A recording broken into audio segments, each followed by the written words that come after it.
Logan has a huge resume of having done over $350 million worth of transactions from land development to residential to commercial to industrial. I was fired from my last W-2 job in Okay. 2017, Jack. And so at that point in my life, my wife, very strategic thinker, looked at me and she said two things. One, I think you're unemployable. And two, you need to bet on yourself. And so that's when I started my entrepreneurial journey about 8 years ago and getting into real estate. We would all say that 2025, 2026, likely we will continue to see property prices increase. Okay. So if that's to be true, sometime next year, the end of 2026, going into 2027, prices could start to drop, right? Somewhere in that line. So what's been underserved in our market, and I'm sure other major markets like Kansas City, is this space for small businesses or medium-sized businesses that have been working to control their supply chains and have a big onshoring effect of jobs coming back to North America. Hello, everyone, and welcome to another episode of the Jack Boss Show, where we talk about all things real estate, finance, entrepreneurship. And today we have a very special guest. We have Logan Freeman here with me. Logan has a huge resume of having done over $350 million worth of transactions from land development to residential to commercial to industrial. And I'm super excited to talk about all of it, including AI and how he's integrating it. So let's get started. Welcome to the show, Logan. Man, Jack, thanks for having me. Been a long time listener, so excited to be here. All right, wonderful. So, so before we get started, I asked you one question, and that was, and I want to ask that question again right now. It's like, what are you most excited about right now?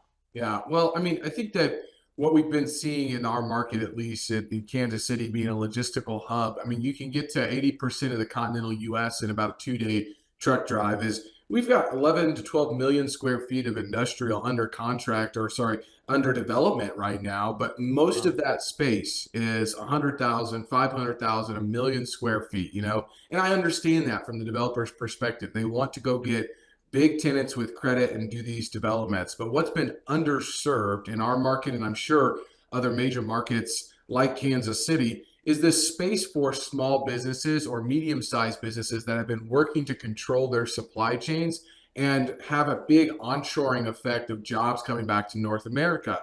And so what we've been focused on is finding land that is already zoned industrial or can be upzoned to industrial and building out these site plans that are 12 to 15,000 square foot buildings, and they can be flexible. That's why we call it flex space in regards to the size configuration. So if you need 1,500 square feet or you need 5,000 square feet, that these developers can really accommodate that. We're leasing this up, we're zoning land for it, and we're under contract to build some of this product type in Kansas City. And I think that that is the most exciting thing that we are working on, because we're seeing such a supply-demand imbalance in Kansas City and other major metros that allows us to go in with some expertise and fill that demand. So that's very exciting to be on the kind of the upswing in small bay industrial. That is exciting. So now, what kind of companies are taking those kind of spaces? Well, who is interested in that? Yeah, let's step back a bit. So big changes in Kansas City with D.R. Horton and Lennar back in Kansas City building new home subdivisions, right? And so what we've been seeing a lot of demand for is space for contractors. So you think about HVAC companies, landscape companies, mechanical, electrical, plumbing. They may need a satellite office, right? So we have the contractor space, but we've got CrossFit gyms. We've got even some buildings that have glass on the front of them where they have some retail frontage. If you're selling, HVAC units, you can have a retail center in your warehouse in the back. You name it. We try to stay away from automotive, really, because we don't want a bunch of cars sitting around the parking lot. But I have seen churches. I have seen, all kinds of different tenants in these businesses, and that's what's in these buildings, because that's what it is. It's flexible space, right? I mean, it's able to serve many different uses. But the highest and best use, I think, is typically some sort of contractor that's serving kind of the home building industry and or a satellite office that the people need to be able to go in, grab their machines and or their information and their building materials for the day and be able to get to a job site. That's been really, really beneficial for a lot of these folks. But I mean, there's a lot of different businesses that go into these spaces. Okay, very cool. So we're not like when you talk about the large ones that are like 500,000 square feet, that now we're talking about the Walmart distribution center, right? That's That's basically right. think about 50, like there's a whole bunch of bays where the big trucks back into, they fill up their trucks and they drive them in. And it's a huge warehouse. So you're talking about the huge Amazon warehouse. But even Amazon has gotten small because they're trying to bridge that last mile. That's Right. right. So like I ordered something on Amazon yesterday at 3 p.m. and by 6 p.m. I had it delivered. And it's like, okay, that only works because it was a high volume item that's probably in it, that's sat in this warehouse 2 miles from my home. And they just had the truck come by, pop it in and drop it off in a matter of 2, 3 hours. Are you also seeing some of that? Or is it, or is it mostly, are you seeing some of that too? We are, yeah, absolutely. And a couple of the projects we're working on are, I'm so glad you asked that, is they're actually in industrial parks with Amazon distribution warehouses in them. And, there's the ability to have additional space. And if you are even an Amazon distributor yourself, you can be around that distribution center and being able to have access, the highway access. That's super important for all these flex industrial projects. You got to be able to get to the highway very quickly, right? And so I think that's absolutely one of the things that we've seen quite a bit of is last mile distribution. And again, if you think about a 48,000 square foot industrial park, 12,000 square foot buildings, maybe you as a developer start out building the first two and you're leasing them up spec, but then somebody calls you and says, "Hey, I need 12,000 square feet." Well, now you have the flexibility to switch from having 12 bays to one bay, and you can have a 12,000 square foot building inside of your industrial park. So the multiple exit strategies and or development strategies is really attractive to a lot of investors right now. Cool. So how do you find those pieces of land to do that with? How do you go about that? Yeah, well, I mean, you think about this, I mean, every city, every municipality has a zoning map, right? And so we start there. That's kind of the first level of looking into where we should put these properties is, does the zoning allow for this type of use, light industrial or even some sorts of special use permit in regards to storage, right? And so I think that's where you start is in the municipalities where do they want this type of product. Now, everybody wants to be in corridors that have certain demographics and they have certain job growth and population growth, and I think that's important as well.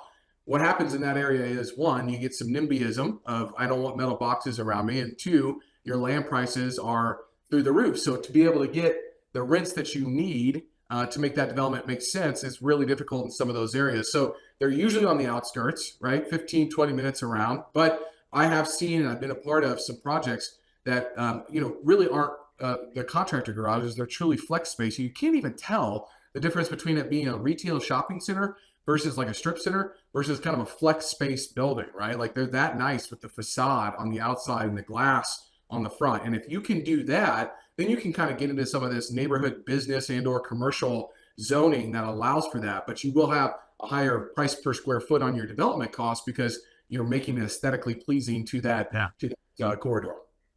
Yeah. You're not just putting a big ugly box there somewhere where nobody sees it and so on. That's right. You're making it look like a doctor's office could be in there, chiropractor's office could be in there. So That's exactly right. it just happens that it's not. It's just something else. Yeah. Very cool. So you start with the thing. Very cool. Because actually, interestingly, right now, as a little parenthesis, and for everyone, I'm actually teaching a class right now in a program that we have called Land Business School. That is actually that teaches people exactly how to find these development pieces, this development land, and then find developers to pass them on to. It's a bird dogging program basically, but to find them, pass them on, and then have the developers contract with the owners and cut the bird dog in on the deal with a small percentage. And what I just taught is exactly that. You start you start finding those city zoning maps. You find not just though you also start finding those maps of where, like, for example, some cities have like a 2050 future plan, what they want the city to look like in the next 25 years. And well, that's what you want to use because they're pushing to have certain developments in certain areas. So they're going to receive you with open arms, and they're not going to put as much red tape around your feet as they typically do. There's still red tape always, of course. Yes, that's a great point, Jack. I mean, this is a huge opportunity, especially if you take it a step farther to say, hey, I know what needs to be developed in this area. Maybe I have to do some appreciation, and I'll say forced appreciation through the process. Maybe I have to go sit with the city and get a preliminary site plan approved. I may need to work with, for example, MoDOT here in Kansas City, because if we've got a raw piece of land and we're putting an industrial park in it, now we need to widen the street and put a turn lane in. So you go add some value. What I'm finding not only in the residential space with single family homes, but multifamily, as well as the industrial, is pad ready sites are flying off the shelf. Yeah. If you have to wait and a developer has to wait and take that risk of entitlements and working through that process of approvals and dealing with the city, they are going to not want to pay as much, and they're going to try to go find a spot where it's already approved. And so if you, as the investor or person that's working on that, bird dogging it, you might be able to go force some appreciation and build some skills and relationships with those city municipalities and planning and zoning commissions that are going to be valuable for you regardless. Then you can add value to that piece of land and then go find a developer and serve it up to them, because they might have tenants in tow, or they may have owner user, or they may be an owner user, that if you can say, hey, this is ready for you to come build your building, fantastic. They're willing to pay up for that. So something that we work on quite a bit with our owners and our clients is, hey, raw land versus entitled land versus special use permit. There's a premium, right? There's a price premium on each step that you take up, right? So if you reduce risk and you add value, then your price on a per square foot basis is going to come up. Yes, there's cost to doing that, right? And there's some skill set, but if you can develop that, I truly believe that it's a blue ocean strategy in the investing space right now. Yeah, absolutely. So guys, if you want to learn that, just come over to landbizschool.com and enroll, because this is going on still the month of August. So make sure you do that. Okay, cool. So you have those deals now. How did you get into all of this? Like, you are a young guy. You're still, I don't know how old you are, but definitely much younger than I am. And so how did you get into all of this? Yes, well, I was fired from my last W-2 job in Okay. 2017, Jack.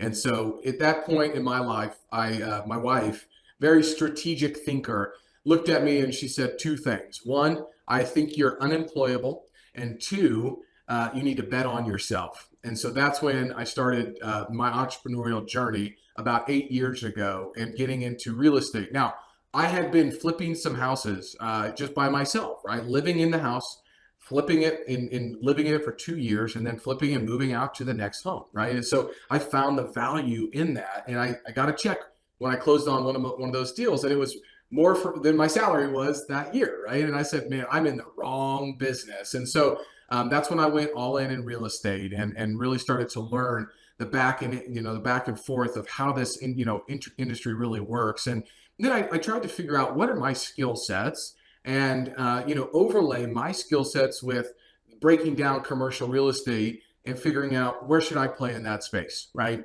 And part of that is communication, part of that is relationships, and part of that is marketing and sales. And so I've done a decent job building an audience and trying to help people understand how to invest in real estate. And then I love numbers, and so I've really familiarized myself with all of the market metrics that I need to know on a regular basis to help people make informed decisions. So that's kind of how I got into the space. I'm going on 7 or 8 years now, and done just about almost every asset class that's out there, and found a good niche in what we're doing right now.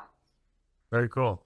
Very cool. And a good market. Kansas City, I think, is a market that is up and coming again. Like, Yes. I always thought like people want to escape the cold country, but I guess kind of Kansas City, they like it. It must be the football there. Well, I think there's a couple things going on. I mean, one, the ability to work from home and be virtual and be able to work wherever. There's the cost of living, right?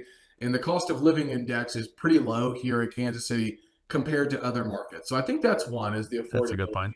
right? But the second part, I think, too, is you can get a pretty good job here in Kansas City as well, right? And so a lot of that, that percentage of your pay going to your housing, regardless if it's a mortgage or rent, you try to keep that low so you can do what you want to do in your life, right? And Kansas City allows for that. And so I think that there's a big kind of confluence of people moving to the Midwest. Now, yes, you are right, Jack, in the sense that you've got to be able to weather really hot weather and really cold weather, right? Like And it's not for everybody, right? But like, if you can get past that, I have brought so many people from California, from Florida, from Texas, from the Northeast here to Kansas City, shown them kind of our premier retail areas like the Country Club Plaza or 135th Street in Overland Park, and just driven them down. And they're like, it can't get any nicer than this. What is this place? And I'm like, look, people love Kansas City. We have a pretty, high median household income in specific pockets, and businesses want to be here. And so, you drive down, 135th Street, and it would just blow your mind that there's a Shields and a Dick's Sporting Goods and all this retail that you can see, our house and all these high-end furniture companies. And then you look at these homes that are being built, and it's pretty wild. So I think there's a good track for Kansas City in the next 10 years and beyond for our growth. And I'm excited to be a part of it. And as you said, it's strategically well located for all the trade and things like that. And with Trump his plan to bring a lot of industry back into the country, a lot of people are going to build where they're easy, where it's good for distribution. Like, you're not going to put a huge factory into I don't know, Maine or something like that, and then you have to drive it 5 days over to California. You're going to put it into the center of the city, which drives a lot of that. So that's really cool. So now let's talk about a couple of things. First of all, is what do you think about like the cycle of things? Well, part of it that we talked about before is like that you're operating a lot with data, you're leveraging data, and you're looking at market cycles. Where do you think we are right now in the market cycle for the product that you're dealing with right now, for the commercial kind of industrial product? Where we're on the market cycle, and how long do you think that microcycle typically leads, and how do you look at all of this, and how do you make a determination on where to go and what to go and when to pull the trigger?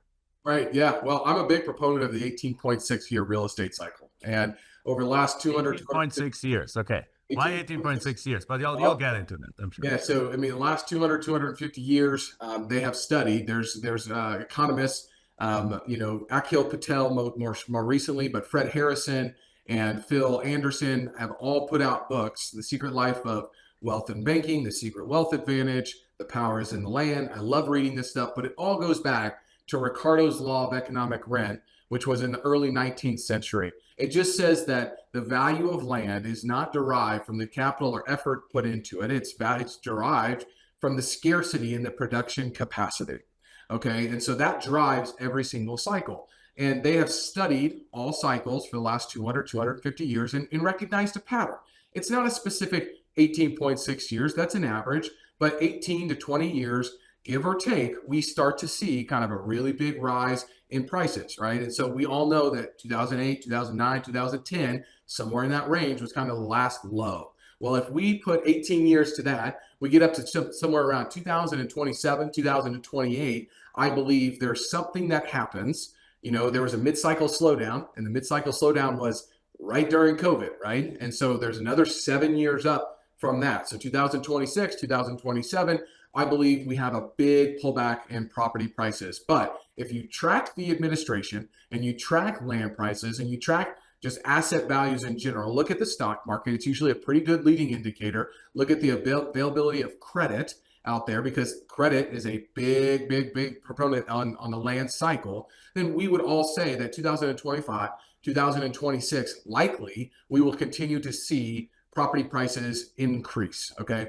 So if that's to be true, sometime next year, at the end of 2026, going into 2027, prices could start to drop, right? Somewhere in that line. So I'm keeping track of that in regards to single family homes. I'm into multifamily properties as well as the commercial properties. When I start to see vacancies and I start to see rents decline, and I start to see houses sit on the market in our specific geographic location, I know that there's something going on in that sector. Now, thankfully, commercial real estate moves at a slower pace than the stock market and the residential market. So we'll start to see those cracks earlier on. And I think some markets have potentially already seen some of those, right? But what we have in the Midwest as a beneficiary is lower supply, right? So, the big thing that has kept year over year rents continuing to increase on industrial, on, believe it or not, on retail, on single family homes, on multifamily in Kansas City is that we did not have this huge supply glut that other markets did. So I think that we are continuing on a property price appreciation for at least another year or so.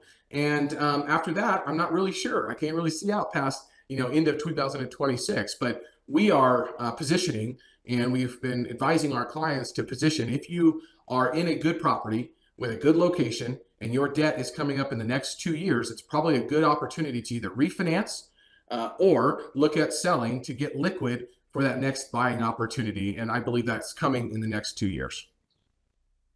All right. Now, you think that's coming across all asset classes, or Not necessarily. I think that multifamily is likely to be in a really good spot. I think that a lot of industrial could be in a really good spot. We in Kansas City on the industrial side, even though we have 11, 12, or 13 million square feet, depending on what data source you look at, under construction, which is one of the highest in the country, most of that is not spec, right? Most of that is tenant in tow development. So I think we'll start to see a lot of spec development pullback. I think we'll start to see many different opportunities in regards to, here's the other thing I will say, 600 billion or close to 800 billion, depending on what data source you look at, of debt needs to be refinanced, restructured, or sold by the end of 2025.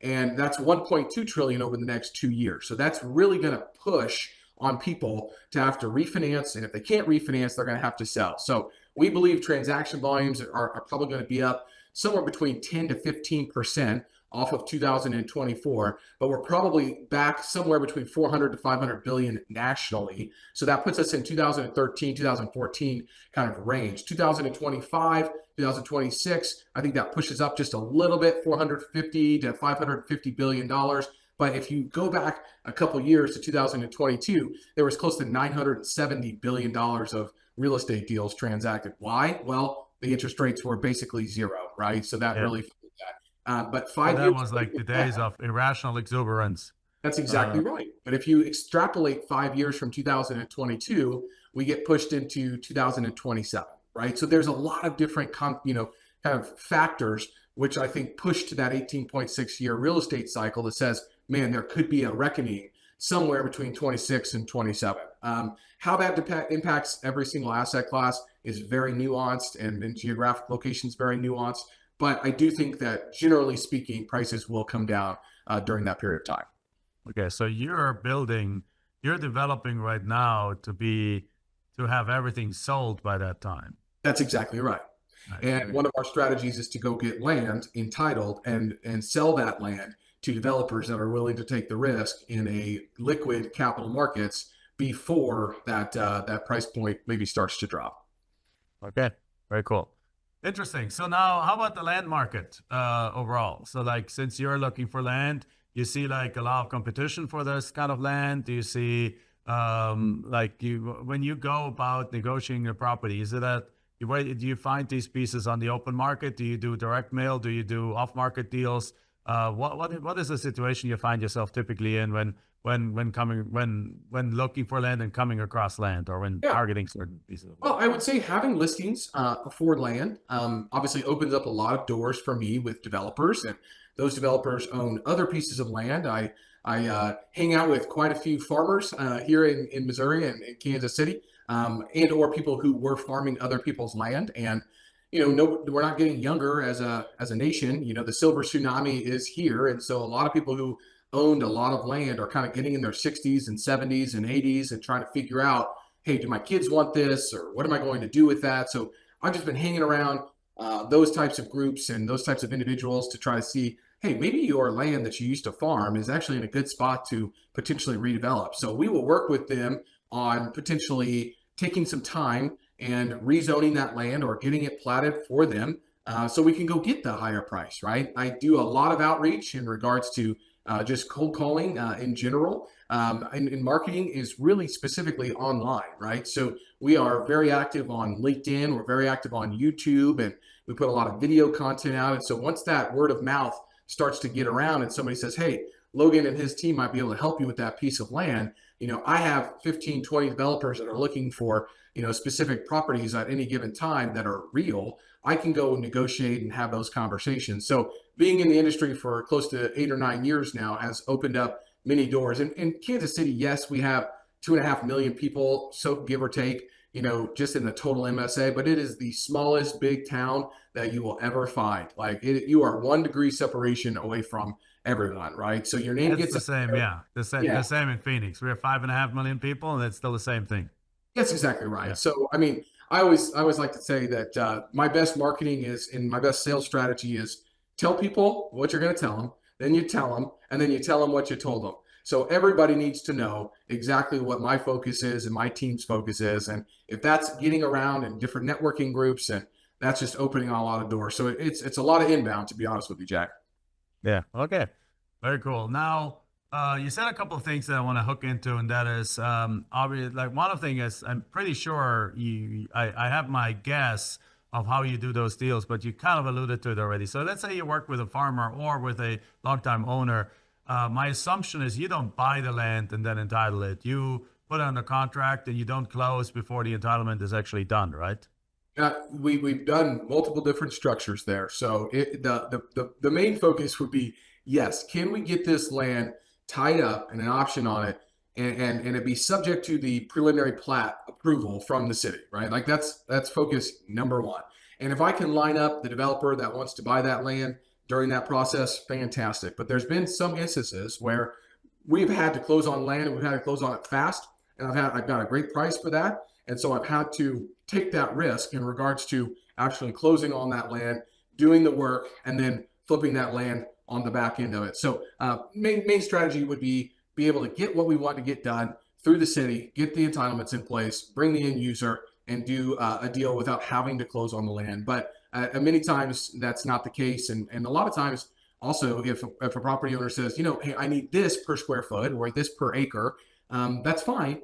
But like you're gonna have to be patient and probably put some capital into it, and maybe we can advise you and consult you throughout that process. And then once it's done, then we can go market it for sale. So we kind of have 3 to 4 different angles that we work with landowners in structuring these things. So are you also a broker? I am, yes. Okay. So this is not just you doing this in your own account for your own thing where you're the principal, but you also, if you come across somebody who says like, no, I don't want to just hand it off. I want you guys to help me. You cooperate with them on the process. Do you do that for a fee basis, or you do that on a participation basis, or you do that like or with the assumption that you get the listing? I think that would be a cheap listing if you help me to do all this stuff before. Yeah. Well, so I mean, that's a good question because like somebody might bring me an infill lot that's 6 to 8 acres and it's zoned for 220 multifamily units. Well, I'm not going to go out and do a 60, $70 million development multiple times, right? And so that's just a very that's a tough business to be in just in general. But you have to have a massive amount of capital and a team to be able to do that. So we will work with that landowner either on a fee basis to get it to a certain point, or they will contribute it to a joint venture, until we get it to a certain point. We structure a profit split to say, hey, you need to get this. Okay, fantastic. If we get above that, then hey, we've got a joint venture together. We own this project and we go sell that. Then there's profits to be made. We'll split that 50-50, however that goes. Or if they straight say, hey, I don't want to mess with it. I just want to sell this raw, unimproved land, then we'll take it out to market and we'll work with all of the other developers in the city and just work on selling and brokering it for them. What I have found is when you have multiple strategies like that, you can win more deals because you don't have to have just one way that it has to be done. And if you can be more collaborative, you can get some more properties under contract. Yeah, 100%. Yeah, absolutely.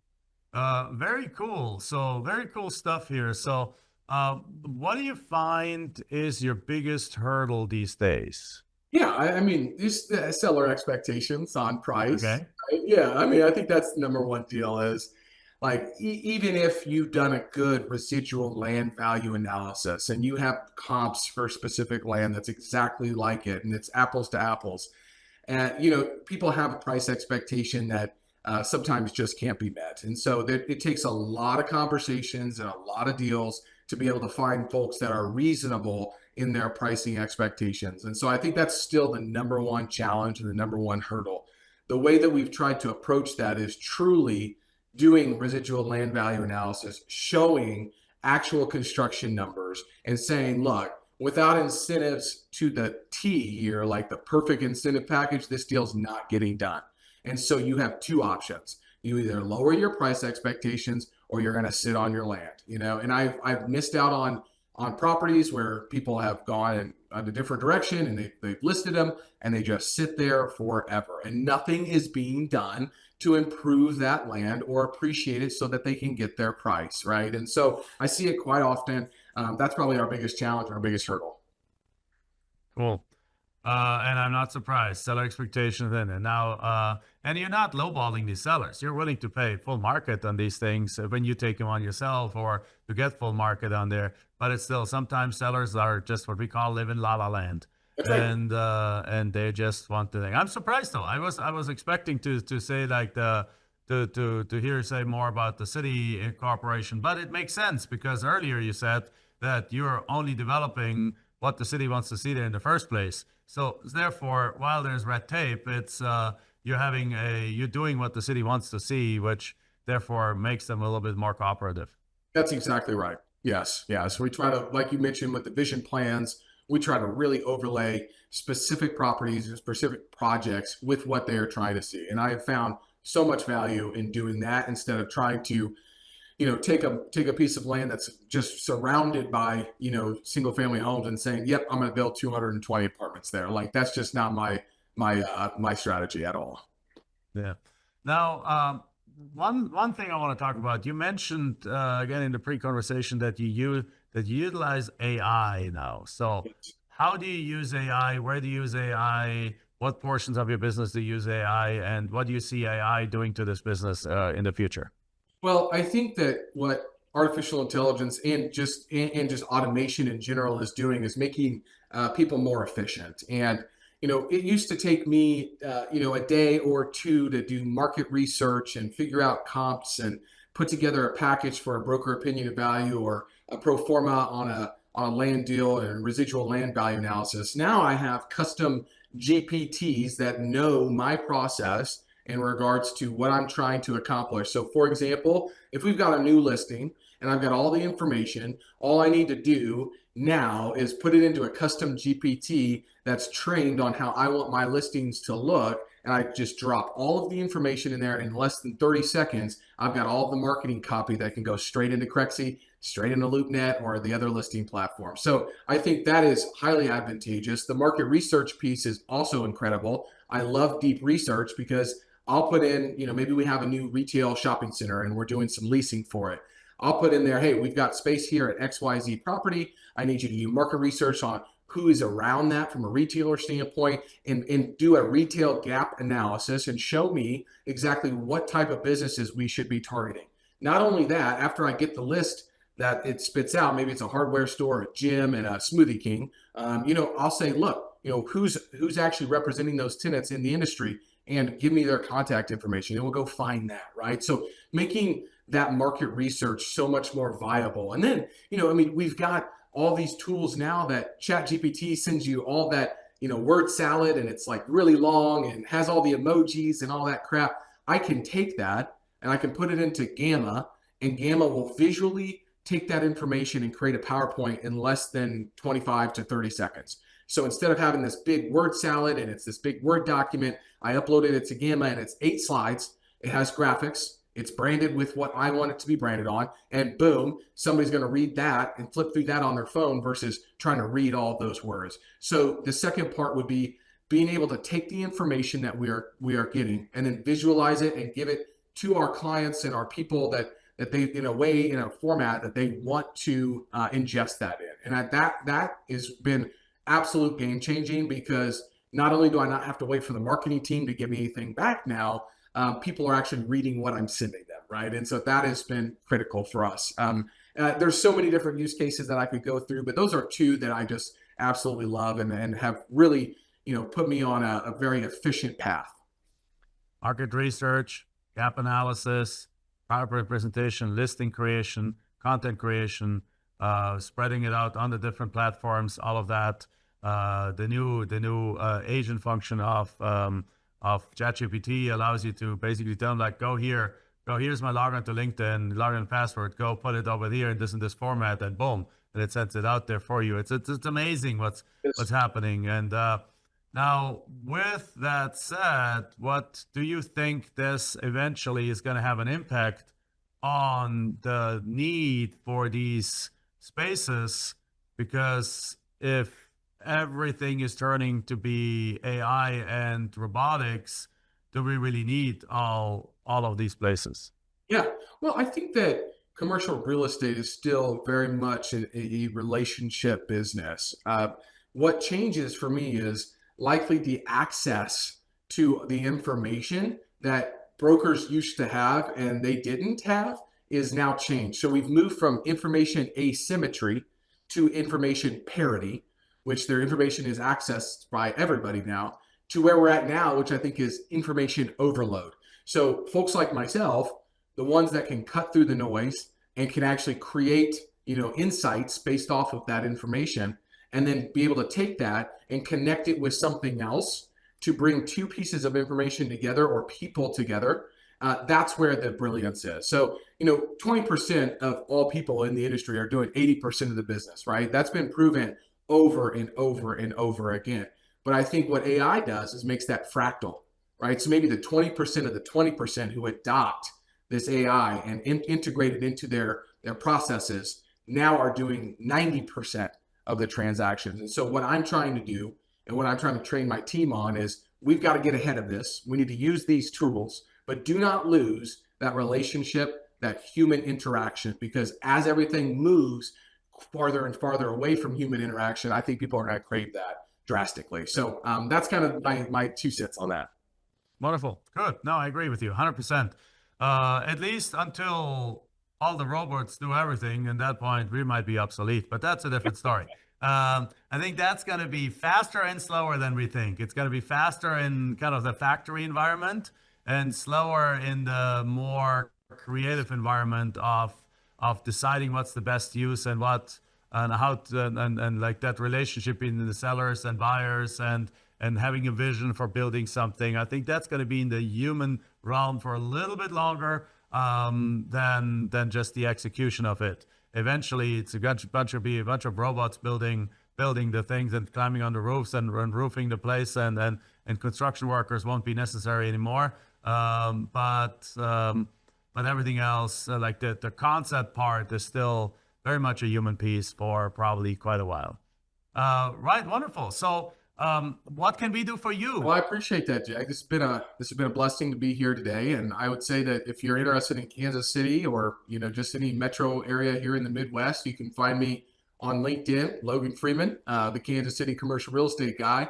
You can check out everything that we've got going on at mwcreadvisors.com. And if you've got any needs or are interested in land and land development in the Kansas City area, I'd love to chat with you.